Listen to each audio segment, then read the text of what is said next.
Allah Subhanahu wa Ta'ala menganugerahi Nabi Yakub alaihissalam dengan banyak anak dari keempat istrinya, dan semua anak itu tumbuh menjadi cikal bakal suku-suku Bani Israel yang besar. Dari istri pertama, Laya, Nabi Yakub dikaruniai 6 putra: Lewi, Syamun, Yahuda, Raubin, Zabulan, dan Yazakir. Sementara dari Rahil, istri kedua yang sangat disayanginya, lahir 2 anak, yakni Yusuf dan Benyamin. Balhah, istri ketiga, memberinya 2 anak, Kan dan Asyar. Dan Zulfah, istri keempat, melahirkan 2 anak yang diberi nama Da'an dan Naftali. Keluarga Nabi Yakub alaihissalam berkembang besar dan hidup dalam kebersamaan, saling menjaga dan menghormati satu sama lain. Suatu hari ketika berkumpul dengan seluruh keluarganya, Nabi Yakub alaihissalam memberikan nasihat berharga, menyampaikan pesan yang syarat akan hikmah dan ketakwaan. Anak-anakku, ketahuilah bahwa segala nikmat ini datang dari Allah Subhanahu wa Ta'ala. Maka jadikanlah keimanan kepadanya sebagai pegangan dalam hidup kalian. Jangan pernah meninggalkan jalan kebenaran dan jauhilah kesombongan dan rasa dengki, karena itulah sifat yang dapat merusak hati. Setiap kata yang keluar dari bibir Nabi Yakub alaihissalam menjadi pegangan bagi anak-anaknya. Namun di antara mereka, Yusuf terlihat sangat terpengaruh oleh ajaran ayahnya. Nabi Yakub alaihissalam pun menyadari betapa istimewanya Yusuf, karena pada diri anak ini terpancar keimanan yang luar biasa. Beliau sering memanjatkan doa, memohon agar Allah Subhanahu wa Ta'ala menjaga keluarganya dari perselisihan dan memelihara keturunan yang bertakwa. Allah Subhanahu wa Ta'ala berfirman dalam Al-Quran tentang keluarga Nabi Yakub alaihissalam. Mereka itu adalah orang-orang yang telah kami berikan kitab, hikmah, dan kenabian. Al-Quran Surah Al-An'am ayat 89. Keluarga besar Nabi Yakub alaihissalam diberkahi oleh Allah Subhanahu wa Ta'ala menjadi lambang keturunan yang selalu berpegang teguh pada kebenaran.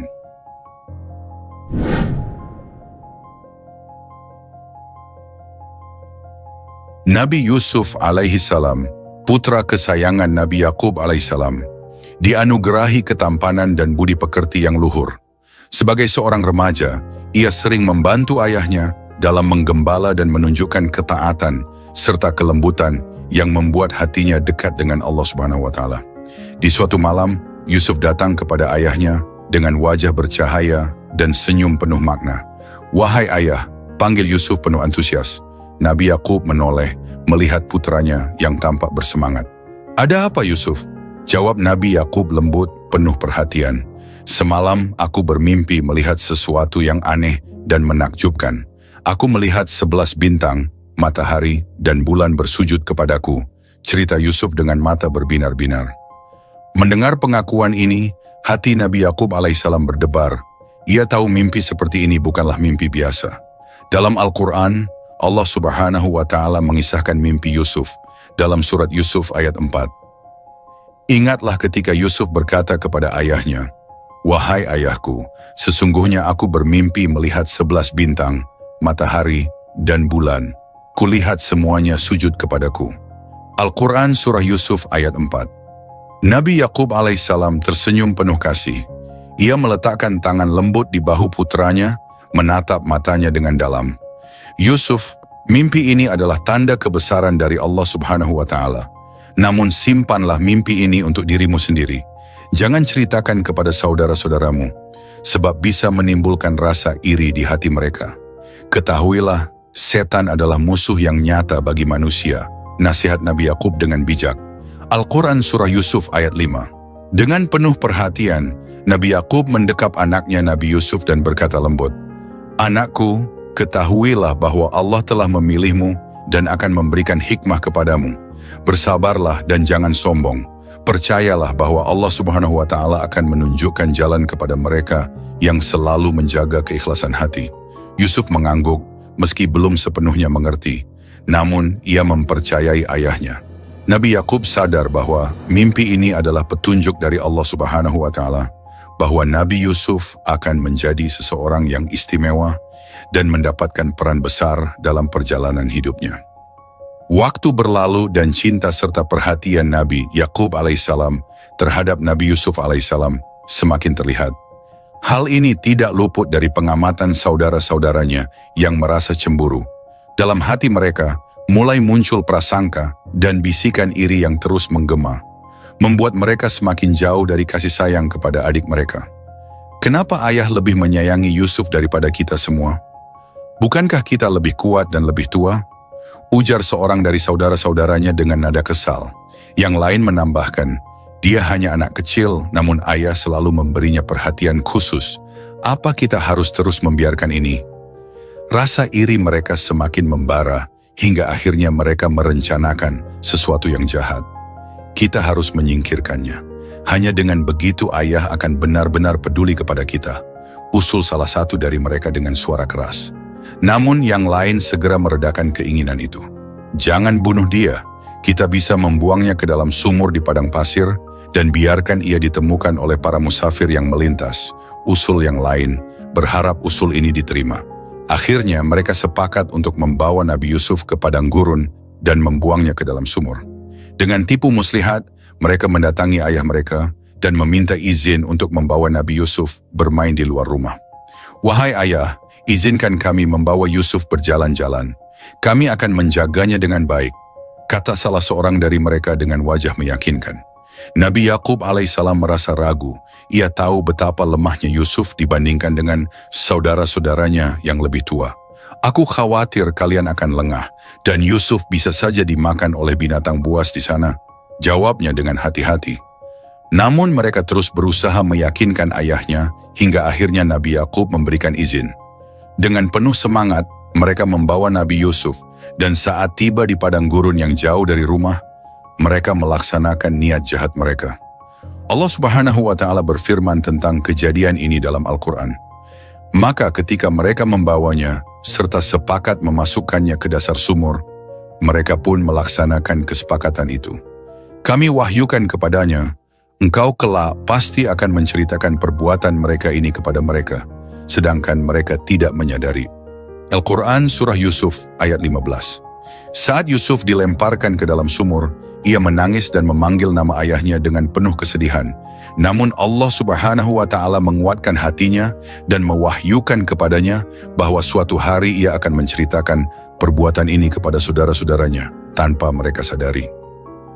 Setelah membuang Nabi Yusuf ke dalam sumur, para saudaranya itu pulang ke rumah dengan pakaian yang sengaja dikotori dan penuh air mata buatan. Mereka membawa pakaian Nabi Yusuf yang telah mereka celupkan ke darah hewan untuk menipu ayah mereka. Wahai ayah, kata mereka berpura-pura sedih, kami pergi berlomba-lomba dan meninggalkan Yusuf di dekat barang-barang kami.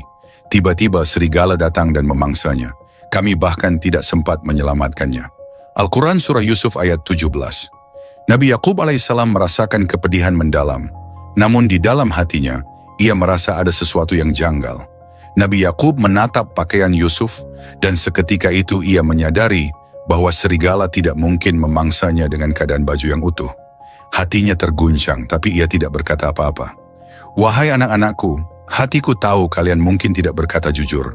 Namun aku hanya bisa bersabar dan memohon kepada Allah Subhanahu wa Ta'ala untuk memberikan kekuatan, ujar Nabi Yakub dengan suara lemah.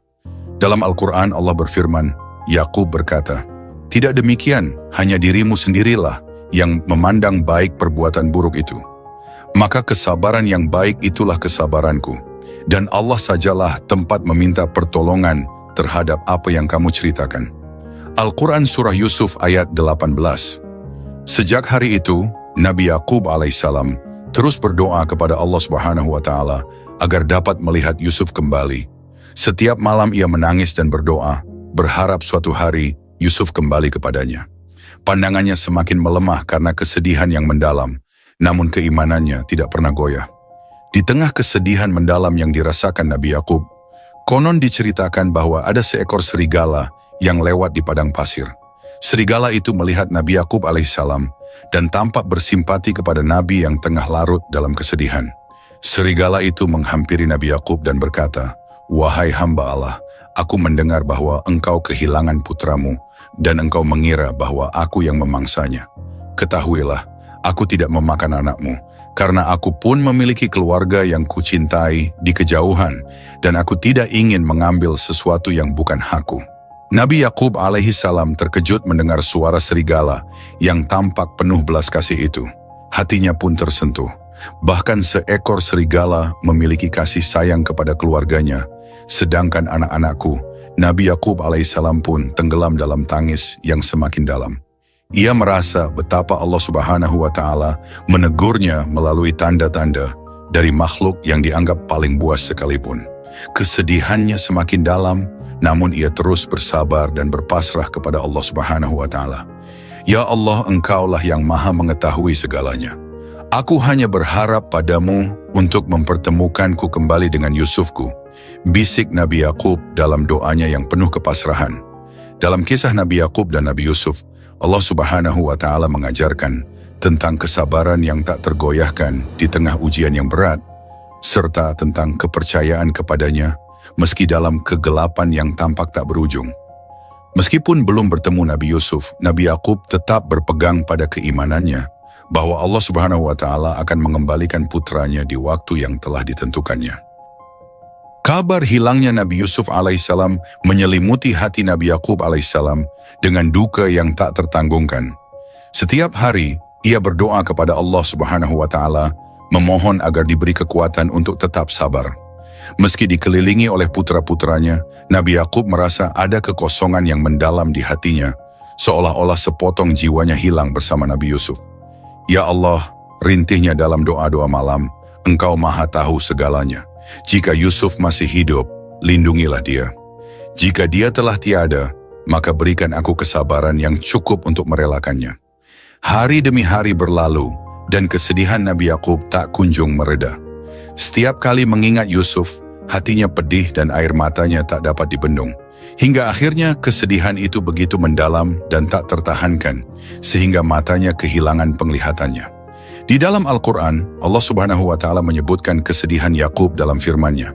Dan Yakub berpaling dari mereka anak-anaknya, seraya berkata, aduhai duka citaku terhadap Yusuf, dan kedua matanya menjadi putih buta karena kesedihan yang mendalam. Dia menahan amarahnya terhadap anak-anaknya. Al-Quran Surah Yusuf ayat 84. Putra-putranya menyaksikan kesedihan ini, namun hati mereka belum lunak untuk mengakui perbuatan mereka. Mereka berkata dengan nada yang tidak simpatik, bukankah engkau telah berjanji untuk bersabar, ayah? Sampai kapan engkau akan terus mengingat Yusuf? Nabi Yakub alaihissalam menjawab dengan tegas, aku hanya mengeluhkan kesedihanku kepada Allah. Aku tahu apa yang kalian tidak tahu. Al-Quran Surah Yusuf ayat 86. Ia masih yakin bahwa Allah Subhanahu wa Ta'ala akan mempertemukannya kembali dengan Yusuf di waktu yang telah ditetapkan. Sahabat umat muslim, sebelum kita masuk ke kisah utamanya, kami mohon agar Anda menonton video ini hingga akhir, supaya tidak terjadi kesalahpahaman. Jangan lupa untuk memberikan like, subscribe, dan tinggalkan komentar jika ada yang perlu diluruskan dari kisah kali ini. Bismillah, mari kita mulai kisahnya.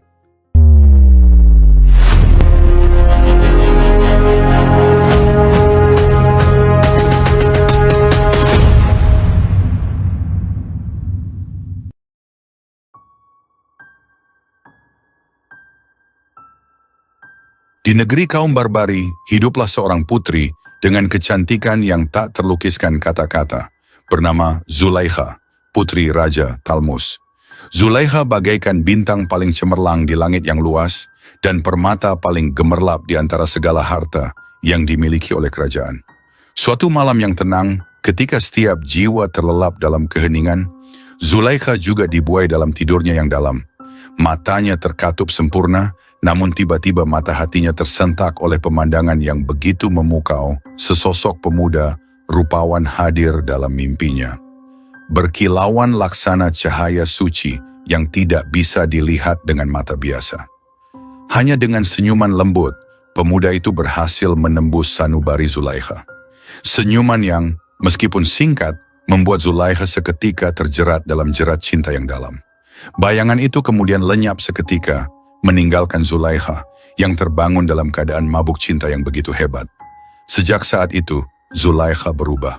Ia sering termenung, merindukan setiap malam untuk kembali bertemu sosok pemuda yang telah memikat hatinya. Rasa cinta yang tak terbalas membuatnya sering menangis, merenung dalam derita yang tak terkatakan. Hingga suatu malam sosok indah itu kembali menyelimuti mimpinya. Suara lembut pemuda tersebut akhirnya membisikkan, "Aku adalah wazir agung dari Mesir dan Mesir adalah kediamanku." Hati Zulaikha bergetar mendengar suara itu dan ia pun bangun dari mimpinya dengan harapan yang semakin mendalam. Kesedihan Zulaikha semakin mendalam dan wajahnya yang dahulu bersinar merah meranum kini tampak layu, seperti tulip kuning yang menguncup kehilangan keindahannya. Setiap hari ia termenung, terkurung dalam rindu yang tak berujung. Raja Talmus, ayahnya, merasa kehabisan cara melihat putrinya yang terus merana, dan akhirnya memutuskan untuk mencari jalan terakhir. Ia mengirim utusan ke negeri Mesir, berharap dapat bertemu dengan Wazir Agung, sosok yang Zulaikha dambakan. Tak disangka, Wazir Agung Mesir begitu terkejut dan bahagia menerima utusan dari negeri barbari itu. Dia tak pernah membayangkan bahwa seorang putri, cantik dari negeri yang jauh datang, membawa lamaran kepadanya. Dengan penuh semangat, Wazir Agung segera mengirimkan serombongan besar untuk menjemput sang putri ke Mesir, membayangkan seorang bidadari yang segera akan menjadi pendamping hidupnya. Kabar ini disampaikan kepada Zulaikha, dan ayahnya pun bersiap untuk mengantar putrinya ke negeri Mesir. "Putriku," ucap Raja Talmus dengan lembut, "inilah saat yang kau nanti-nantikan. Mesir menunggumu, dan Wazir Agung akan menjadi suamimu." Zulaikha dengan wajah cerah yang lama tak terlihat, berseri-seri dan bersiap dengan penuh semangat. Di dalam hatinya, ia berbisik, "Akhirnya, aku akan bertemu dengan dia yang selalu hadir dalam mimpiku." Namun, dalam keceriaannya, ia belum menyadari bahwa perjalanan ini hanyalah babak pertama dari perjalanan panjang dan penuh liku. Bayangannya tentang Wazir Agung yang sempurna, yang muncul dalam mimpinya, bukanlah sosok yang akan ditemuinya. Setibanya di Mesir, Zulaikha disambut dengan megah. Para pengiring dari istana Wazir Agung, gadis-gadis cantik dan pemuda-pemuda tampan yang rapi dan bersih, menyambutnya dengan hormat. Pernikahan segera digelar, diselimuti kemewahan dan gemerlapnya istana Mesir. Zulaikha merasa kebahagiaan memuncak di hatinya. Namun hatinya belum sepenuhnya tenang. Masih ada ketakutan kecil yang mengintip di balik harapan besarnya. Akhirnya, tibalah saat untuk bertemu dengan Wazir Agung, sang suami yang selama ini ia dambakan. Dengan hati berdebar-debar, Zulaikha menuju ke tempat di mana ia akan menatap wajahnya. Dalam kegugupannya, ia meminta inangnya untuk membuatkan lubang kecil pada rajutan di jendela, berharap dapat mengintip wajah yang telah memenuhi mimpinya selama ini. Perlahan Zulaikha menunduk dan mengintip. Namun seketika itu juga, hatinya hancur. Matanya terpaku pada sosok yang sama sekali asing. Sosok yang tak mirip dengan bayangan dalam mimpinya. Ia melihat pria yang jauh lebih tua, dengan wajah yang tak memancarkan cahaya seperti yang diimpikannya. Zulaikha terdiam, dadanya terasa berat, suaranya hilang, tertelan oleh perasaan kecewa yang menghujam. "Bukan dia, bukan dia!" bisik hatinya yang pedih, wajahnya merunduk, air matanya mulai berjatuhan. Malam itu Zulaikha kembali tenggelam dalam kesedihan yang bahkan lebih dalam dari sebelumnya. Apa yang selama ini ia damba dan perjuangkan seketika terasa hilang maknanya. Namun di hatinya ia berdoa dalam senyap, "Ya Tuhan, adakah alasan mengapa aku harus melalui ujian ini? Bimbinglah aku, karena aku tak tahu jalan yang harus kulalui." Hari demi hari berlalu, dan Zulaikha menjalani hidupnya di Mesir. Meski ia hidup di istana penuh kemewahan, hatinya tetap sepi, seolah berada di padang gurun yang tandus. Perjalanannya mencari sosok yang ia cintai tampaknya baru saja dimulai.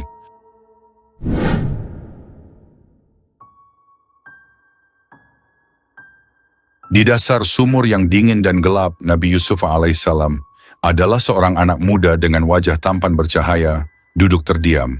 Kesendirian dan kedinginan melingkupinya, namun hatinya tetap bergantung pada Allah Subhanahu wa Ta'ala. Meski dihantui ketidakpastian, ia yakin bahwa Allah tidak akan meninggalkannya. Dan di kala tengah malam yang senyap, terdengar suara gemericik air yang ditimba. Para pedagang yang sedang dalam perjalanan ke Mesir telah singgah di sumur itu. Saat timba mereka mencapai dasar, yang mereka dapatkan bukan sekadar air, tetapi seorang anak lelaki yang elok parasnya. Salah seorang pedagang berteriak, "Lihatlah, ini bukan air, tapi seorang pemuda." Para pedagang saling berpandangan takjub. Betapa tampannya anak ini adalah keberuntungan kita. Mereka berbisik-bisik penuh kegembiraan, namun dalam hati mereka hanya melihat Nabi Yusuf sebagai barang dagangan yang menguntungkan. Dengan hati yang dingin, mereka membawa Nabi Yusuf untuk dijual di pasar. Seperti yang disebutkan dalam firman Allah, maka ketika mereka menariknya, mereka berkata, "Oh, kabar gembira, ini seorang anak muda." Kemudian mereka menyembunyikannya sebagai barang dagangan, dan Allah Maha mengetahui apa yang mereka kerjakan. Al-Quran Surah Yusuf ayat 19 hingga 20. Di pasar budak Mesir, Nabi Yusuf dilelang dengan harga yang murah, beberapa dirham saja. Walaupun para pembeli memandang kagum pada ketampanan Nabi Yusuf, mereka tidak bisa melihat siapa Yusuf sesungguhnya, seorang pemuda dengan ketulusan hati dan kemuliaan yang telah dianugerahkan oleh Allah Subhanahu wa Ta'ala. Kabar tentang Yusuf akhirnya sampai kepada Wazir Agung Mesir, seorang pembesar dengan pengaruh besar. Ia terpukau oleh pesona Nabi Yusuf alaihissalam, namun lebih dari itu, ia merasakan aura kebijaksanaan yang terpancar dari pemuda ini. Berikanlah tempat dan layanan yang baik padanya. Mungkin ia bisa bermanfaat bagi kita, atau kita pungut sebagai anak, perintah Wazir Agung kepada para pengawal. Al-Quran Surah Yusuf ayat 21. Wazir Agung menempatkan Nabi Yusuf di rumahnya, memperlakukannya dengan kasih sayang dan kehormatan. Nabi Yusuf alaihissalam tak hanya mendapatkan perlindungan, tetapi juga ilmu dari Allah Subhanahu wa Ta'ala. Allah Subhanahu wa Ta'ala memberikan Nabi Yusuf kemampuan untuk menafsirkan mimpi dan memperkaya akal pikirannya. Kami ajarkan kepadanya takbir mimpi. Al-Quran Surah Yusuf ayat 21. Namun di lain tempat, Zulaiha, istri Wazir Agung, telah mendengar tentang ketampanan luar biasa dari pemuda yang baru saja dibawa suaminya ke istana. Ia segera mencari cara untuk melihat Nabi Yusuf alaihissalam. Tak butuh waktu lama, Nabi Yusuf yang sedang mengerjakan tugas di halaman istana terlihat oleh Zulaiha. Zulaiha terpesona, dalam hatinya timbul rasa yang sulit dikendalikan. Ia bertekad untuk membawa Nabi Yusuf lebih dekat padanya. "Suamiku," pinta Zulaiha dengan lembut kepada Wazir Agung, "izinkan aku merawat Yusuf di istana ini. Aku akan menjaganya dengan sepenuh hati." Dengan sepenuh hati dan usaha, Zulaiha akhirnya berhasil mempengaruhi Wazir Agung agar Nabi Yusuf selalu berada di sisinya. Nabi Yusuf alaihissalam diperlakukan dengan segala kemewahan dan dihujani kasih sayang, bahkan dijadikan seperti anak sendiri oleh Wazir Agung. Namun seiring berjalannya waktu, ketertarikan Zulaiha semakin bertambah. Bukan lagi sekadar kasih sayang ibu kepada anak, tetapi lebih dari itu. Hari demi hari, ia selalu mencuri kesempatan untuk mengarahkan perhatian Yusuf kepadanya, namun Nabi Yusuf tetap menjaga batas-batas kesuciannya. Pada suatu hari, Zulaiha tidak lagi dapat menahan hasrat cintanya. Dengan seluruh keberanian yang ia miliki, ia mengungkapkan isi hatinya kepada Nabi Yusuf. "Yusuf," ucap Zulaiha, "aku tidak bisa lagi menutupi perasaanku padamu. Aku mencintaimu." Nabi Yusuf alaihissalam menundukkan pandangannya dan menjawab dengan lembut namun tegas, "Wahai Zulaiha, jangan biarkan pikiranmu melanggar perintah Allah Subhanahu wa Ta'ala. Jangan sampai hatimu terdorong oleh hawa nafsu yang menyesatkan. Allah Subhanahu wa Ta'ala mengawasi segala perbuatan kita." Ia menambahkan, "Aku berlindung kepada Allah Subhanahu wa Ta'ala. Suamimu telah memperlakukan aku dengan baik dan penuh kehormatan. Aku tak mungkin mengkhianatinya." Al-Quran Surah Yusuf ayat 23. Zulaiha merasa terluka oleh penolakan itu. Hatinya hancur dan perasaannya berkecamuk antara cinta yang tak terbalas dan rasa bersalah. Ia menyadari Yusuf tidak seperti pria-pria lain. Ia adalah sosok yang menjaga ketulusan dan kesuciannya di hadapan Allah Subhanahu wa Ta'ala. Namun Zulaiha tidak menyerah. Ia merencanakan sesuatu yang lebih besar.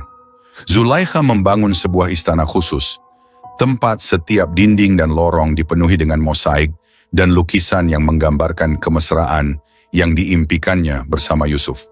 Suatu hari, ia mengajak Nabi Yusuf berjalan menyusuri istana baru itu. Nabi Yusuf yang penuh rasa hormat mengikuti, tak menyadari jebakan yang telah dipersiapkan Zulaiha. Saat mereka tiba di sebuah kamar yang tersembunyi, Zulaikha menutup pintu kamar satu persatu hingga akhirnya keduanya terkunci di kamar ketujuh. Zulaikha menatap Nabi Yusuf dengan mata yang penuh keinginan. "Yusuf," Zulaikha mendekat, "tidakkah kau memahami perasaanku?" Ia berbisik.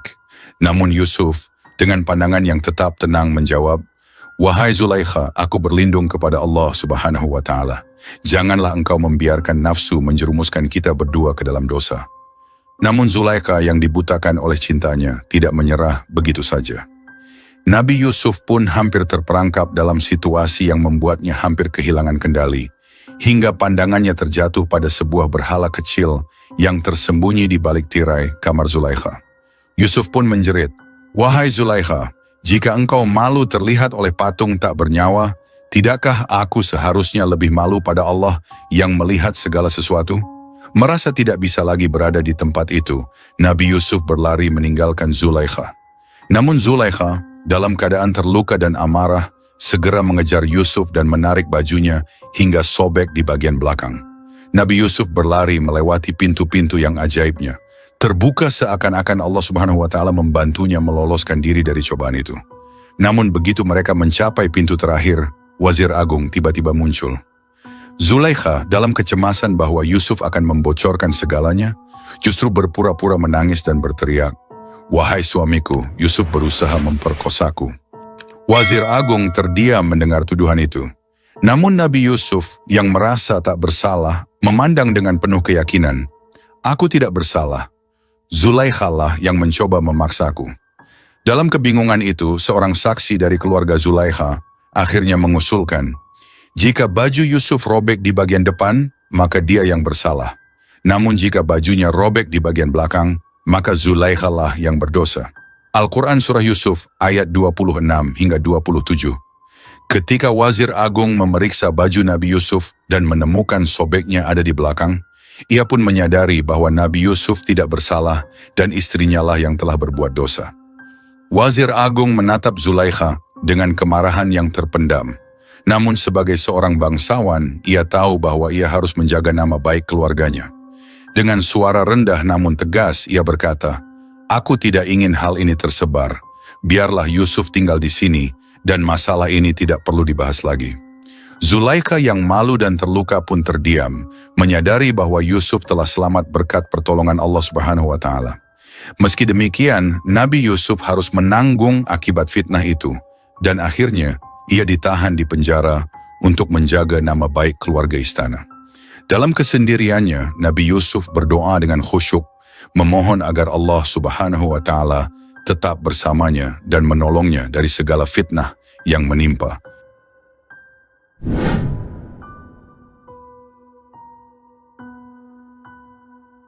Waktu berjalan dan kejadian antara Zulaikha dan Yusuf di istana Zulaikha menjadi buah bibir banyak orang. Zulaikha pun merasa panas. Zulaikha ingin menunjukkan pada wanita-wanita bangsawan yang selama ini merendahkannya tentang budak yang telah membuatnya mabuk kepayang, siapa Yusuf yang membuatnya hilang ingatan. Para wanita di kota itu berkata, istri Wazir Agung menggoda pelayannya untuk menaklukkannya. Pelayannya benar-benar membuatnya mabuk cinta. Kami benar-benar memandangnya dalam kesesatan yang nyata. Al-Quran Surah Yusuf ayat 30. Zulaikha pun menggelar pesta. Di tengah pesta, Nabi Yusuf diperintahkan oleh Zulaikha untuk keluar menemui tamu-tamunya. Seketika wanita-wanita tersebut bagaikan terbang di surga, sampai mereka mengiris tangan mereka sendiri dengan pisau apel yang ada di tangannya. Maka ketika dia istri Wazir Agung mendengar cercaan mereka, dia mengundang wanita-wanita itu dan menyediakan tempat duduk bagi mereka. Dia memberikan sebuah pisau kepada setiap wanita untuk memotong-motong makanan. Dia berkata kepada Yusuf, "Keluarlah, tampakkanlah dirimu kepada mereka." Ketika wanita-wanita itu melihatnya, mereka sangat terpesona dengan ketampanannya.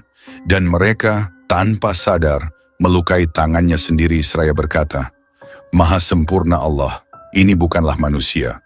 Ini benar-benar seorang malaikat yang mulia." Al-Quran Surah Yusuf ayat 31. Semua histeris dan kejadian setelah mereka melihat Nabi Yusuf jadi lebih menggemparkan. Ada wanita yang tak kuasa menahan jiwanya ketika melihat Nabi Yusuf.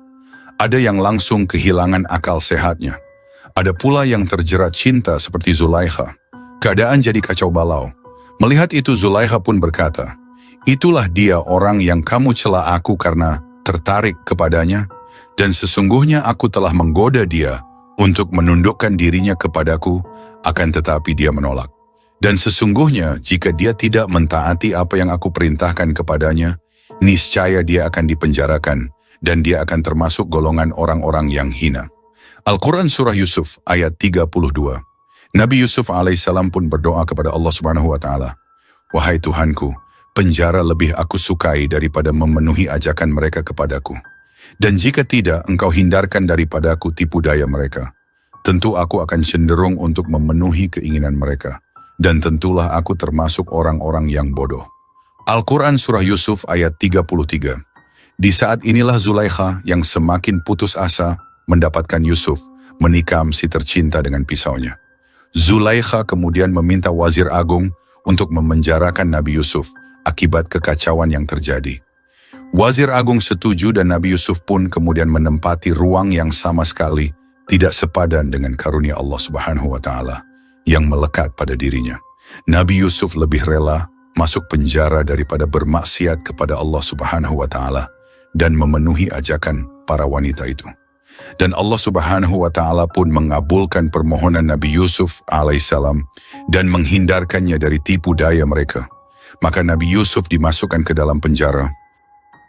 Bersama dengannya masuk pula 2 orang pemuda di dalam penjara. Pada suatu malam kedua, pemuda itu bermimpi pada saat yang bersamaan. Salah seorang di antara mereka berkata, "Sesungguhnya aku bermimpi bahwa aku memeras anggur." Al-Quran Surah Yusuf ayat 36. Yang satunya lagi berkata, "Sesungguhnya aku bermimpi bahwa aku membawa roti di atas kepalaku, sebahagiannya dimakan burung." Al-Quran Surah Yusuf ayat 36.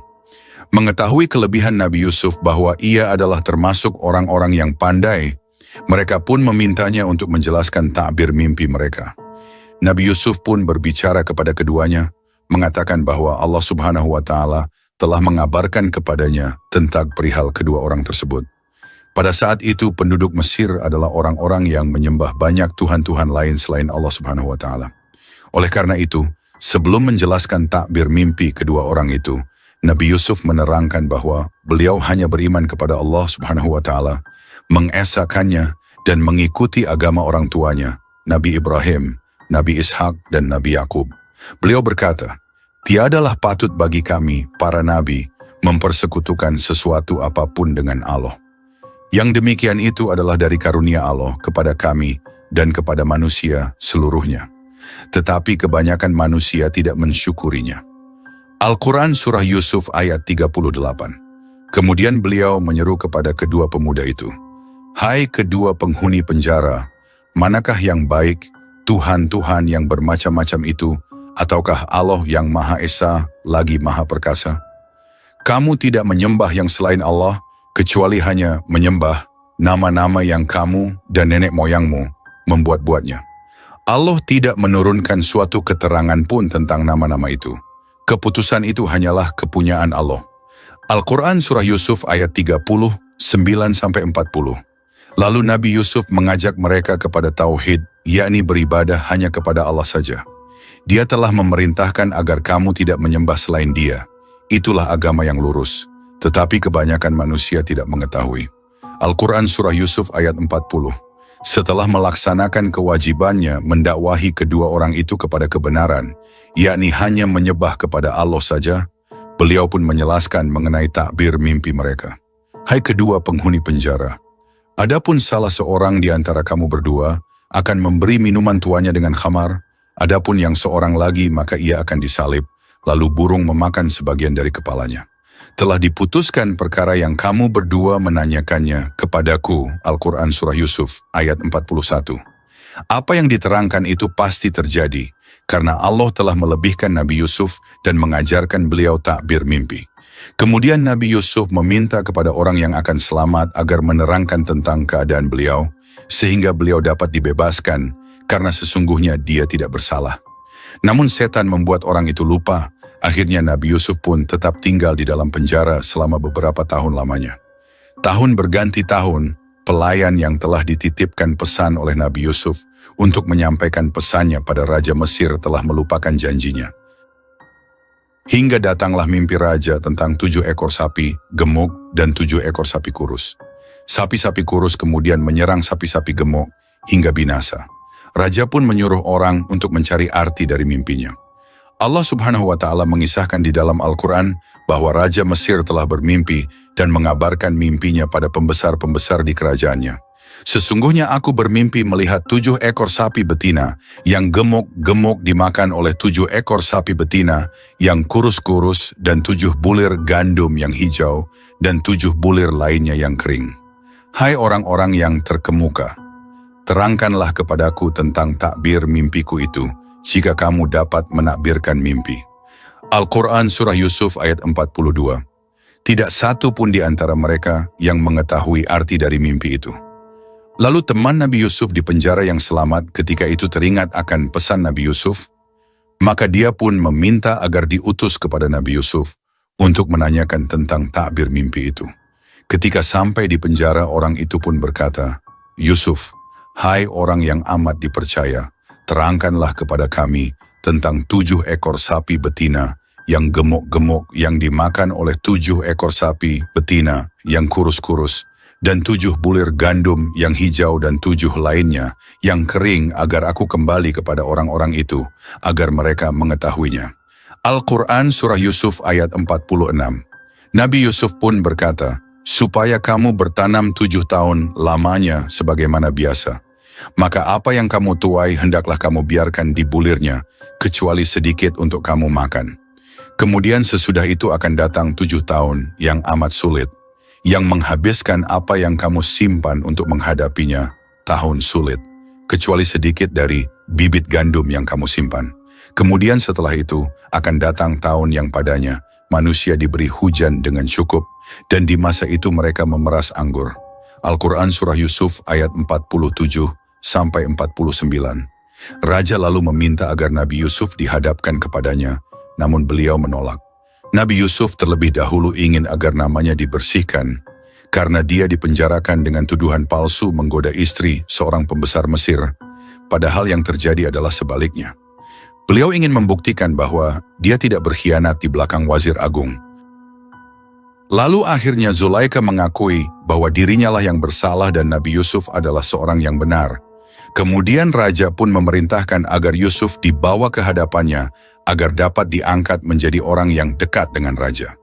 Dia berkata, sesungguhnya kamu mulai hari ini menjadi seorang yang berkedudukan tinggi lagi, dipercayai pada sisi kami.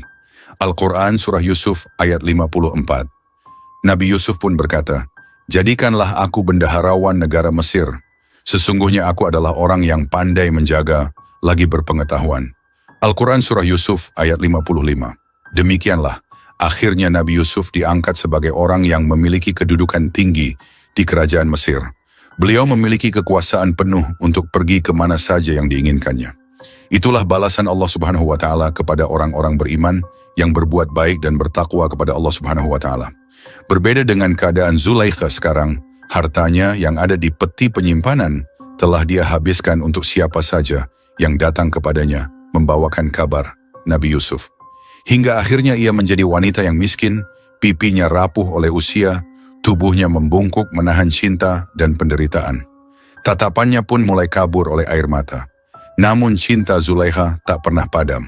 Dengan sisa-sisa uangnya, Zulaikha membangun gubuk di pinggir jalan yang sering dilewati Wazir Agung Yusuf.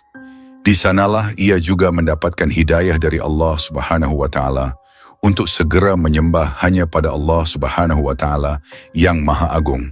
Di setiap doanya ia selalu berharap agar ia dapat kembali menemui Yusuf. Tak jarang ia mendapat ejekan dari anak-anak kecil mengenai keberadaan Nabi Yusuf. Penderitaan begitu panjang dirasakan Zulaikha, hingga suatu ketika Allah Subhanahu wa Ta'ala mendengar doa Zulaikha. Rombongan Nabi Yusuf melewati rumah Zulaikha, dan terdengarlah doa yang dipanjatkan oleh Zulaikha. Nabi Yusuf pun terkesan. Ia segera meminta pada pelayannya untuk menjemput siapa gerangan wanita yang tengah memanjatkan doa tersebut. Ketika akhirnya Nabi Yusuf dan Zulaikha dipertemukan kembali di istana, Waktu seolah berhenti. Nabi Yusuf dengan keteduhan wajahnya yang penuh cahaya berdiri di hadapan wanita yang lusuh, namun tatapannya memancarkan cinta yang telah teruji. Nabi Yusuf tak mengenali Zulaikha. Bertahun-tahun telah berlalu sejak kejadian di istana Mesir dulu, dan waktu telah mengubah Zulaikha menjadi sosok tua yang ringkih. Namun, mata Zulaikha yang kabur oleh usia kini kembali berbinar. Dengan suara yang lembut namun menggetarkan, ia berusaha menyentuh ingatan Nabi Yusuf. "Yusuf," ucapnya pelan, "aku ini adalah wanita yang dahulu pernah mencintaimu bahkan sebelum kita bertemu. Bayanganmu telah menyentuh mimpiku, dan di setiap malam, aku terjaga dalam pengabdian hati dan doaku hanya untukmu." Nabi Yusuf alaihissalam memandangnya dengan raut terenyuh. Melihat sekilas bayangan pengorbanan yang telah Zulaikha lalui, teringat kembali masa-masa yang penuh cobaan bagi keduanya. Dengan penuh kasih, Nabi Yusuf mengangkat tangannya dan menyentuh wajah Zulaikha yang sudah mulai dihiasi kerut-kerut waktu. "Zulaikha," katanya lembut, "jika cinta yang tulus itu ada, maka kau telah menampakkan kepadaku bagaimana cinta yang abadi. Doamu tak pernah lelah mengetuk pintu langit, dan sekarang Allah Subhanahu wa Ta'ala telah mempertemukan kita." Dengan izin Allah Subhanahu wa Ta'ala, Yusuf menyentuh kedua mata Zulaikha yang rabun, dan dalam sekejap penglihatan Zulaikha kembali jernih. Tak hanya itu, tubuhnya pun terasa disegarkan, seakan masa muda yang ia kira telah hilang kini dikembalikan dalam sekejap oleh kuasanya. Zulaikha memandangi tangannya sendiri yang kini tampak muda, meraba wajahnya yang berseri-seri kembali. Air matanya mengalir deras, bukan lagi kesedihan, melainkan kebahagiaan yang penuh rasa syukur. "Yusuf," Zulaikha berbisik sambil menggenggam tangan Nabi Yusuf dengan lembut, "aku telah mengorbankan segalanya demi cinta ini, dan hari ini Allah Subhanahu wa Ta'ala telah mengabulkan permohonanku." Nabi Yusuf tersenyum, lalu mengangguk penuh kelembutan. "Allah Subhanahu wa Ta'ala telah memuliakan kita dengan jalannya yang tak terduga, Zulaikha. Kini, jika kau menginginkannya, kita bisa mengikat janji dalam rahmat dan keridhaannya." Zulaikha menundukkan kepalanya, bibirnya gemetar, kemudian berucap lirih, "Yusuf, impianku adalah dapat mendampingimu, mendampingi seorang hamba Allah yang agung dalam ibadah dan cinta. Maka izinkanlah aku menjadi bagian dari jalan hidupmu yang penuh berkah." Seketika itu, turunnya titah ilahi yang merestui pernikahan mereka. Nabi Yusuf pun mempersunting Zulaikha dengan penuh kasih sayang. Dalam balutan agama yang mulia, mereka diikat oleh cinta yang telah ditempa sabar dan iman. Mereka bersatu bukan sekadar dalam kasih, tetapi dalam ketulusan, dalam cinta yang abadi. Suatu malam setelah pernikahan mereka, Zulaikha dengan penuh ketenangan menyampaikan sesuatu yang telah lama ia simpan. "Yusuf," katanya lembut, "wazir itu mungkin menjadi yang pertama melihat taman hidupku, tetapi ia tak pernah menyentuh bunga yang ada di sana. Aku menyerahkan semuanya padamu dengan aman, suci, dan penuh cinta." Mendengar itu, Nabi Yusuf semakin dihujani rasa kasih kepada Zulaikha. Dia mengerti bahwa cinta yang diberikan Zulaikha kepadanya benar-benar tulus, terjaga dalam iman yang kokoh. Mereka pun hidup bersama dalam kebahagiaan dan ketenangan, dipenuhi cinta yang agung dan ridha Allah Subhanahu wa Ta'ala. Cinta mereka adalah cinta yang telah diizinkan olehnya, dirajut dalam ketulusan, dan kini keduanya dimuliakan dalam jalan yang tak terputus oleh usia atau waktu.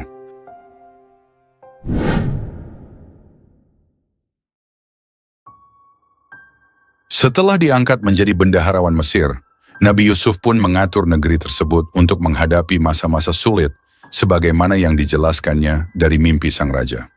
Selama 7 tahun, rakyat Mesir menanam dan mendapatkan hasil panen yang melimpah. Sebagian dimakan dan sebagian besar disimpan untuk persiapan menghadapi musim paceklik selama 7 tahun ke depan. 7 tahun kemudian, musim paceklik terjadi di mana-mana. Banyak yang berdatangan ke Mesir karena negeri ini menyimpan perbekalan yang cukup, hasil panen dari tahun-tahun sebelumnya. Maka saudara-saudara Nabi Yusuf pun datang ke Mesir untuk menukarkan benda-benda milik mereka dengan bahan makanan untuk menghidupi keluarga mereka. Ketika bertemu mereka, Nabi Yusuf langsung mengenali saudara-saudaranya, sedangkan mereka tidak mengenali beliau. Lalu Nabi Yusuf pun memenuhi kebutuhan mereka dan berkata, "Bawalah kepadaku saudaramu yang seayah dengan kamu, Benyamin. Tidakkah kamu melihat bahwa aku menyempurnakan sukhatan dan aku adalah sebaik-baik penerima tamu?" Al-Quran Surah Yusuf ayat 59. Nabi Yusuf sangat ingin agar mereka kembali lagi tahun depan bersama saudaranya Benyamin untuk melepas rindu. Bahkan beliau menakut-nakuti mereka tidak akan memberikan bahan makanan lagi jika tidak membawa saudaranya. Lalu saudara-saudara Nabi Yusuf pun pulang kembali ke Palestina dan mengabarkan kepada ayah mereka. Nabi Yakub tidak ingin melepaskan Benyamin karena masih teringat akan perlakuan mereka terhadap Nabi Yusuf. Namun akhirnya beliau pun mengizinkannya setelah mengambil janji dari mereka dengan Allah Subhanahu wa Ta'ala sebagai saksinya.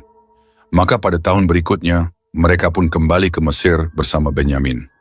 Ketika mereka masuk ke tempat Nabi Yusuf, beliau pun membawa Benyamin dan memberitahukan secara diam-diam kalau dia adalah Yusuf saudaranya.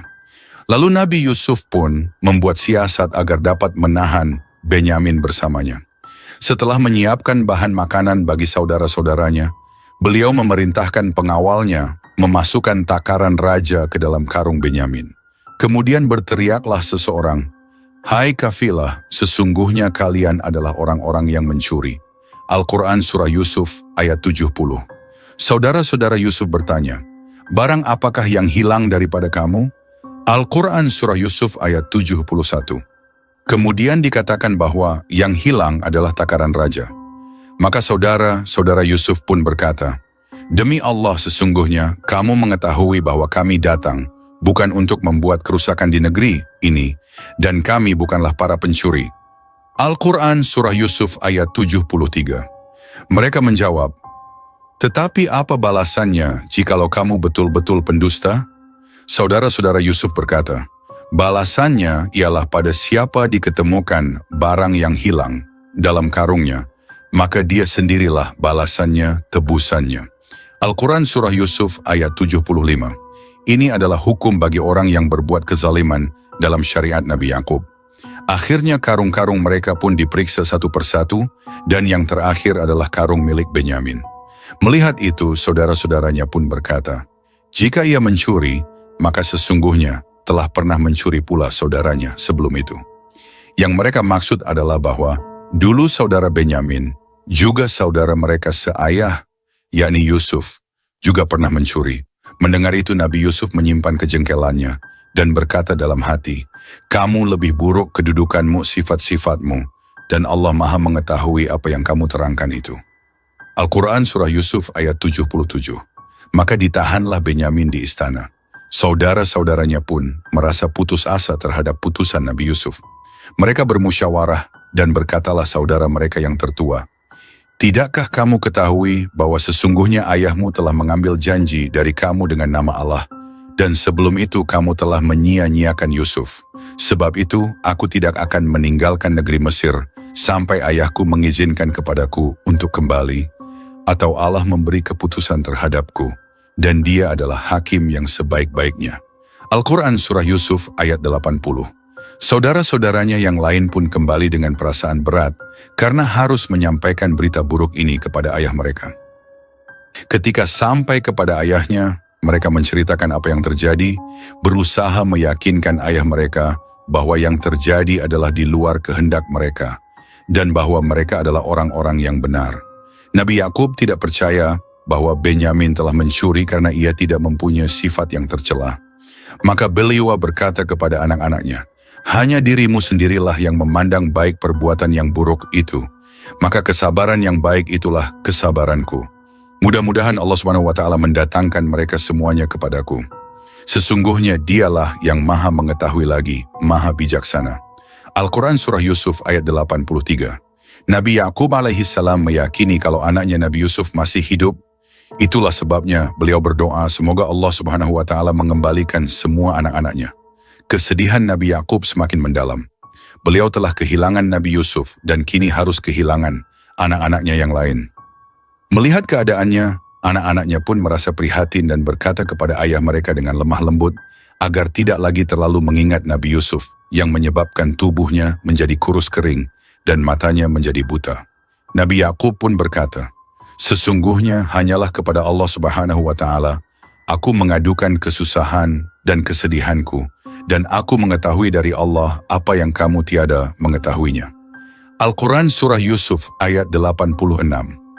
Beliau pun meminta anak-anaknya untuk mencari kabar tentang Nabi Yusuf dan saudaranya, karena beliau tetap berkeyakinan bahwa Nabi Yusuf masih hidup. Beliau mengatakan kepada anak-anaknya untuk tidak berputus asa. Beliau berkata, "Hai anak-anakku, pergilah kamu, maka carilah berita tentang Nabi Yusuf dan saudaranya, dan jangan kamu berputus asa dari rahmat Allah Subhanahu wa Ta'ala. Sesungguhnya tiada berputus asa dari rahmat Allah, melainkan kaum yang kafir." Al-Quran Surah Yusuf ayat 87. Singkat cerita, pada tahun berikutnya, saudara-saudara Nabi Yusuf kembali ke Mesir untuk menukar barang-barang mereka dengan bahan makanan seperti tahun-tahun sebelumnya, meminta kemurahan hati dari Nabi Yusuf. Nabi Yusuf pun berkata, "Apakah kamu mengetahui kejelekan apa yang telah kamu lakukan terhadap Yusuf dan saudaranya ketika kamu tidak mengetahui akibat perbuatanmu itu?" Al-Quran Surah Yusuf ayat 89. Saudara-saudaranya pun terkejut. Mereka baru menyadari bahwa yang berdiri di hadapan mereka adalah saudara mereka, Yusuf, yang pernah mereka buang ke dasar sumur. Seolah ingin meyakinkan diri mereka pun bertanya, "Apakah kamu ini benar-benar Yusuf?" Yusuf menjawab, "Akulah Yusuf dan ini saudaraku Benyamin. Sesungguhnya Allah telah melimpahkan karunia-Nya kepada kami. Sesungguhnya barang siapa yang bertakwa dan bersabar, maka sesungguhnya Allah tidak menyia-nyiakan pahala orang-orang yang berbuat baik." Al-Quran Surah Yusuf ayat 90. Saudara-saudara Nabi Yusuf pun mengakui kelebihan yang Allah berikan kepada beliau dan mengakui kesalahan-kesalahan mereka. Karena belas kasih kepada saudara-saudaranya, Nabi Yusuf pun berkata, "Pada hari ini tak ada cercaan terhadap kamu. Mudah-mudahan Allah Subhanahu wa Ta'ala mengampuni kamu, dan Dia adalah Maha Penyayang di antara para penyayang." Al-Quran Surah Yusuf ayat 92. Dan beliau pun berkata pula, "Pergilah kamu dengan membawa baju gamisku ini, lalu letakkanlah dia ke wajah ayahku, nanti ia akan melihat kembali, dan bawalah keluargamu semuanya kepadaku." Al-Quran Surah Yusuf ayat 93. Maka rombongan saudara Nabi Yusuf pun kembali ke negerinya untuk menjemput ayah dan keluarga mereka. Sebelum mereka memasuki negerinya, Nabi Yakub berkata kepada keluarganya, "Sesungguhnya aku mencium bau Yusuf. Sekiranya kamu tidak menuduhku lemah akal, tentu kamu membenarkan aku." Keluarganya berkata, "Demi Allah, sesungguhnya kamu masih dalam kekeliruanmu yang dahulu." Al-Quran Surah Yusuf ayat 44-55. Ketika rombongan itu tiba, mereka meletakkan baju gamis Nabi Yusuf ke wajah Nabi Yakub, sehingga beliau dapat melihat kembali. Nabi Yakub pun berkata, "Tidakkah aku katakan kepadamu bahwa aku mengetahui dari Allah apa yang kamu tidak mengetahuinya?" Al-Quran Surah Yusuf ayat 96. Saudara-saudara Nabi Yusuf pun menyadari dan mengakui kesalahan mereka, dan berkata, "Wahai ayah kami, mohonkanlah ampun bagi kami terhadap dosa-dosa kami. Sesungguhnya kami adalah orang-orang yang bersalah, berdosa." Al-Quran Surah Yusuf ayat 97. Mereka sangat berharap Allah Subhanahu wa Ta'ala akan mengampuni mereka melalui doa ayah mereka, karena keutamaan ayah mereka sebagai seorang Nabi Allah. Nabi Yakub berkata, "Aku akan memohonkan ampun bagimu kepada Tuhanku. Sesungguhnya Dialah yang Maha Pengampun lagi Maha Penyayang." Al-Quran Surah Yusuf ayat 49-48. Setelah itu diboyonglah Nabi Yakub beserta seluruh keluarganya ke istana. Sesampainya di sana, Nabi Yusuf mendudukkan ayah dan ibunya di singgasana bersamanya. Lalu mereka semua saudara-saudara Nabi Yusuf yang berjumlah 11 orang, ayah dan ibunya bersujud kepada beliau. Sujud ini diperbolehkan dalam syariat Nabi Yakub dan Nabi Yusuf, yang menunjukkan penghormatan mereka kepada Nabi Yusuf atas keutamaan yang Allah Subhanahu wa Ta'ala anugerahkan kepada beliau. Sedangkan dalam syariat Islam yang dibawa oleh Nabi kita, Muhammad Shallallahu Alaihi Wasallam, apakah benar? Manusia dilarang sujud kepada siapapun atau apapun, dan diperintahkan untuk bersujud hanya kepada Allah saja. Nabi Yusuf pun berkata, Wahai ayahku, inilah takbir mimpiku yang dahulu itu. Sesungguhnya Tuhanku telah menjadikannya suatu kenyataan. Dan sesungguhnya Tuhanku telah berbuat baik kepadaku ketika Dia membebaskan aku dari rumah penjara dan ketika membawa kamu dari dusun padang pasir setelah setan merusakkan hubungan antaraku dan saudara-saudaraku. Sesungguhnya Tuhanku maha lembut terhadap apa yang Dia kehendaki. Sesungguhnya Dialah yang maha mengetahui lagi maha bijaksana. Ya Tuhanku, sesungguhnya Engkau telah menganugerahkan kepadaku sebagian kerajaan dan telah mengajarkan kepadaku sebahagian takbir mimpi. Ya Tuhan pencipta langit dan bumi, Engkaulah pelindungku di dunia dan di akhirat. Wafatkanlah aku dalam keadaan Islam dan gabungkanlah aku dengan orang-orang yang saleh. Al-Quran Surah Yusuf ayat 100-102.